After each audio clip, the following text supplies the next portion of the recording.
I'm not a horror person. I don't read scary books, I don't watch scary movies. And honestly, I think people who enjoy that kind of thing are a little bit strange. Which is why what happened to me that October still doesn't make any sense. Because I wasn't looking for anything scary, I was just driving.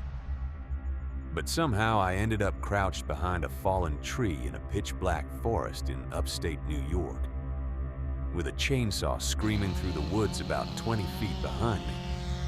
And the only thought in my head was, I really hope the man I drove up this mountain knows how to get us out alive. Because I didn't. My name is Danny. For about 4 years, I drove for a private car service out of Boston. Airport runs mostly. Business people. Tourists. The occasional college kid who missed the last train and needed a ride home. Nothing exciting. And that was perfect. Exciting and driving don't mix well. Most passengers barely acknowledged I existed. Headphones on, laptop open, phone in their face. They got in the car, and I disappeared. I liked it that way. Then there was Eddie Carroll. Eddie talked. Not in that forced small talk way either. He asked real questions. Remembered things you told him. The kind of passenger that somehow knows more about you after a few rides than some of your friends do. He'd been using our service for about 2 years. Airport runs mostly. And somewhere along the line, we started actually talking. That's how I learned what he did for a living. He edited horror novels, had been doing it for 16 years. At first he said it was the best job in the world, but lately, he said it felt like slowly drowning in a bathtub. I never fully understood what he meant by that, until that night. It was late October when he called me. Hello there. Asked if I could do a long trip. Out of state. Upstate New York. He offered double rate, plus expense. That should have been my first warning. Nobody offers double for a normal ride. But I said yes, because I was a driver. And drivers say yes. I wish I hadn't. For the first hour of the trip, Eddie was in the best mood I'd ever seen him. Almost excited. He kept talking about a story he'd discovered. Something called Button Boy. He described the plot while I drove. And I remember gripping the steering wheel tighter and tighter the longer he talked. Because the story wasn't just disturbing. It felt wrong. Like something you weren't supposed to imagine. A kidnapped girl, mutilation, 10 years of captivity. Something watching her the entire time. Waiting. Patient. Circling back. When he finished describing it, I just stared at the road. That sounds awful, I said. Eddie smiled in the rearview mirrors. That's the point. Then he told me about the author. A man named Peter Kilroy. Apparently Eddie had spent weeks trying to find him. Phone disconnected. Letters returned. Addresses that didn't exist anymore. Every lead ended the same way. Dead. What do you actually know about this guy? I asked. There was a pause behind me. Then Eddie started listing things. Things that didn't make any sense. 2 brothers, a restraining order filed by their own mother, tattoo photos that showed rotting bodies, someone piercing their own skin while footage of the Jonestown Massacre played silently on the television. I checked the mirror. And you still want to meet him? Eddie leaned back in his seat. He writes like an angel. Something about the way he said that made the car feel colder. By the time we hit the Taconic State Parkway, it was completely dark. The road climbed into thick forest. Trees on both sides so tall they blocked out the sky. No houses, no lights, no other cars. Just the road. And the woods pressing in against the windows, and the deer. They stood at the edge of the trees, dozens of them, their eyes catching our headlights, shining pink. But they didn't move, didn't run, didn't even flinch as we passed.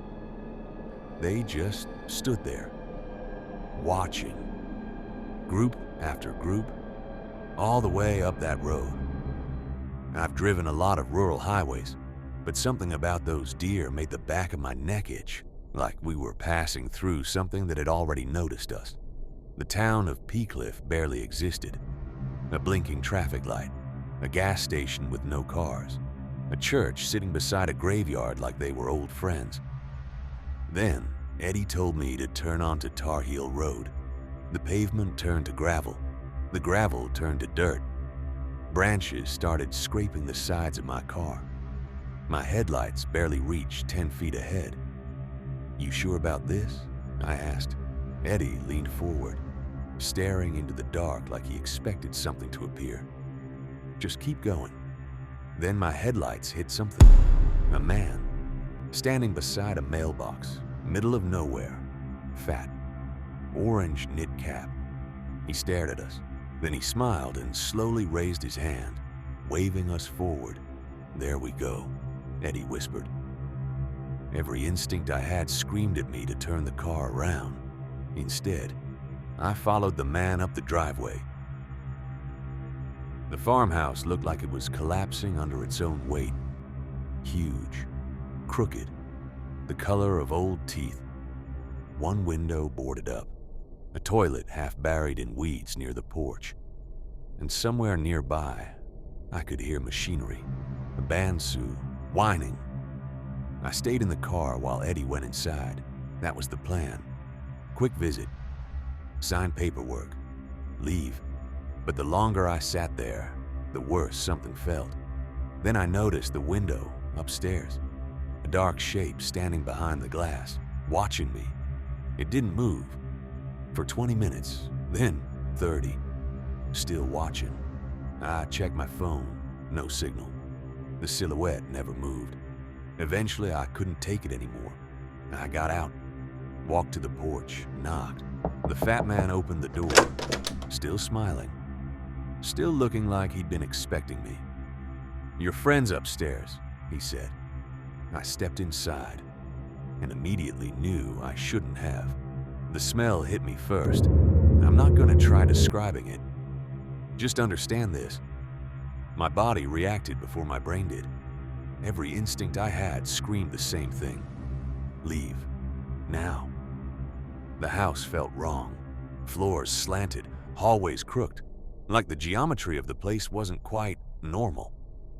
I called up the stairs. "Eddie?" No answer.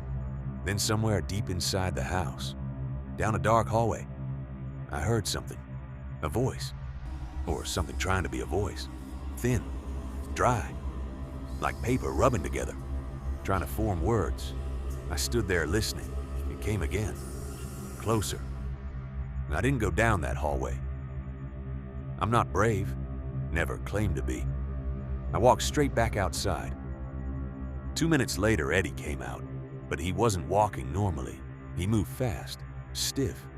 Like someone trying very hard not to run. His face was white. His eyes were scanning everything at once. When he got to me, he spoke quietly. "We need to go." "What happened?" "Now, Danny. My keys are in the ignition."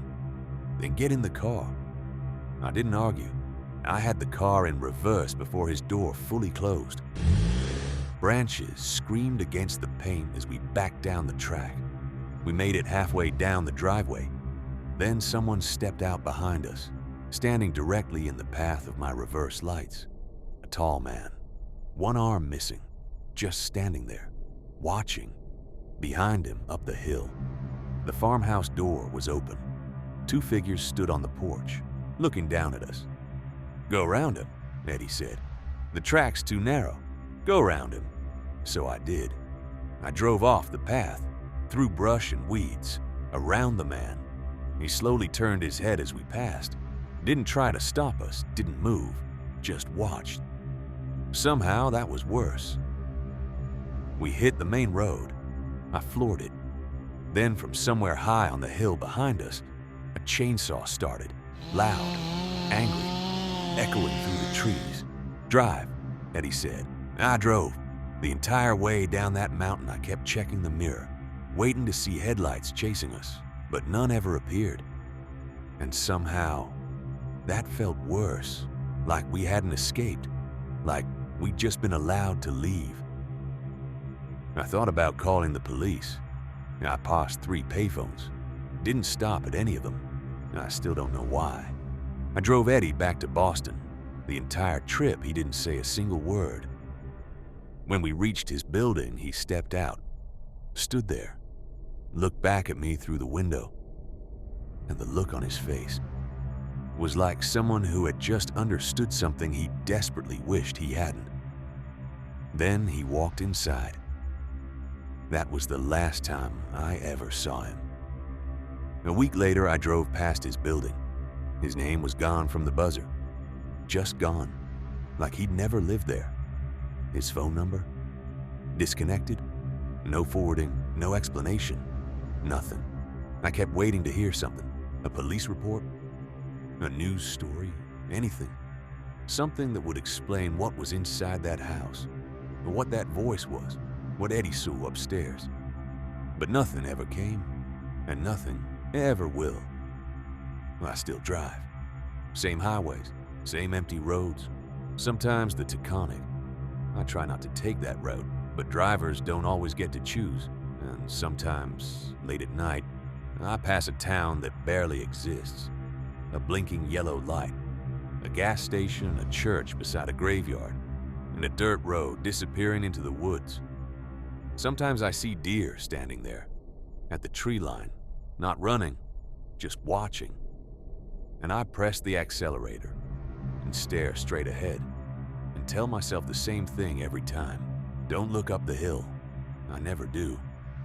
But sometimes I think about that window and I wonder if something is still standing there, watching the road, waiting for the next car to turn in.